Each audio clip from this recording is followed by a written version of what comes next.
দেখছি রংপুরে আমাদের হেফাজত আন্দোলনের ভাই বোনদেরকে এক শ্রেণী, এক পরিকল্পিত উগ্রবাদী শ্রেণী একদম পরিকল্পিত ভাবে আমাদেরকে আহত করেছে, আমাদেরকে মেরেছে এবং আমাদের বাড়িঘর লুটপাট করেছে।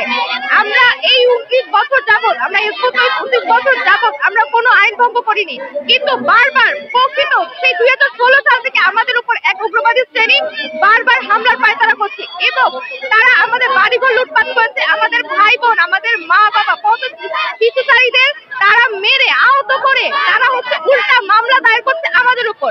কত বড় অপয়ন্ত, কত বড় নিন্দা, কত বড় খারাপ, কত বড় মৃত্যু। ওরা আমাদের গরু ছাগল এগুলো চুরি করে জবাই করে খেয়ে আমাদের উপর নালিশ করছে। ওরা কত বড় মিথ্যা, ওরা প্রতারিত করতেছে। আমি গভর্নমেন্টের কাছে অনুরোধ করছি, গভর্নমেন্ট যদি এইরকম উপযুক্ত শাস্তি এই উগ্রবাদীদের না দেয় তাহলে আমরা পুরো হেফাজত আমরা মাঠে নামবো।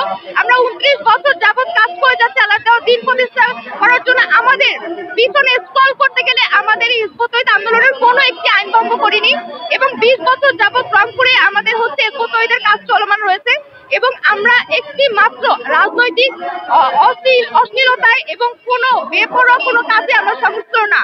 আমরা সবসময় আল্লাহ তাআলার সঠিক পথে চলতেছি, কিন্তু এক শ্রেণী আমাদের উপরে বারবার হামলা করছে।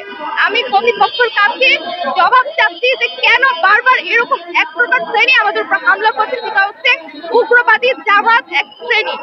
আমি কর্তৃপক্ষের কাছে জবাব চাচ্ছি, কর্তৃপক্ষ যেন এই ব্যাপারটা দেখে, তারা যেন এই উগ্রবাদী শ্রেণীকে আইনের সঠিক জায়গায় এনে বিচার করে। এই দাবিতে আজকে আমরা প্রেস কনফারেন্স করতেছি। আমাদের এই দাবি যেন সফল হয়, আমরা এর জন্য বসে আছি। যদি এই দাবি সফল না, আমরা পুরো হেফাজত আবারও মাঠে নামবো। মাঠে নামার জন্য আমরা আছি।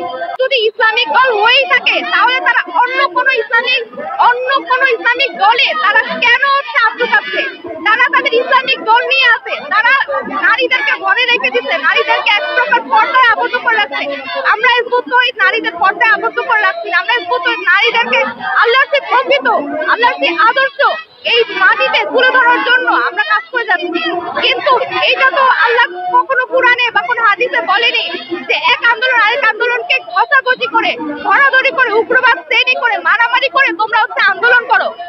আমরা এরকম কোনো আইন পালন করিনি, আমরা করতেও চাই না। এবং তারা যদি তাদের নিজেকে সঠিক মনে করে তাহলে তারা আসলে সঠিক পথে নাই, তারা সম্পূর্ণ ভুল পথে আমি মনে করি।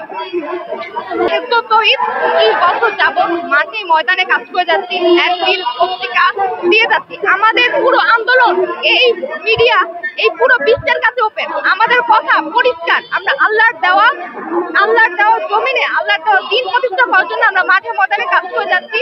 আমরা কোনোদিনও কোনো নিষিদ্ধ সংগঠন হয়নি, হয়তো কোনো অনেক বাধা বিপত্তি পেরিয়ে আমরা এই পর্যায়ে এসেছি, কিন্তু আমরা কখনো আইন ভঙ্গ হয় এমন কোনো কাজ করিনি। আমাদের উপর বারবার প্রকৃতভাবে হামলা চলেছে, প্রকৃতভাবে মারধর হয়েছে, জেল কেটেছি, তারপরে আহত হয়েছে, তাও আমরা থেমে রইনি, কারণ আমরা আল্লাহ তাআলার দিন প্রতিষ্ঠা করার জন্য দাঁড়িয়েছি।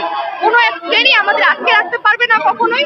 যেই শ্রেণী বলে হেফাজত একটি নিষিদ্ধ, হেফাজত কালো তালিকাভুক্ত, সেই শ্রেণীকে আমি স্পষ্ট জানিয়ে দিতে চাই, হেফাজতের বিগত 29 বছর যাবৎ খাতায় স্ক্রল করে দেখা যাবে হেফাজত শুধু আল্লাহ তাআলার দিন প্রতিষ্ঠা করার জন্য মাঠে নেমেছে।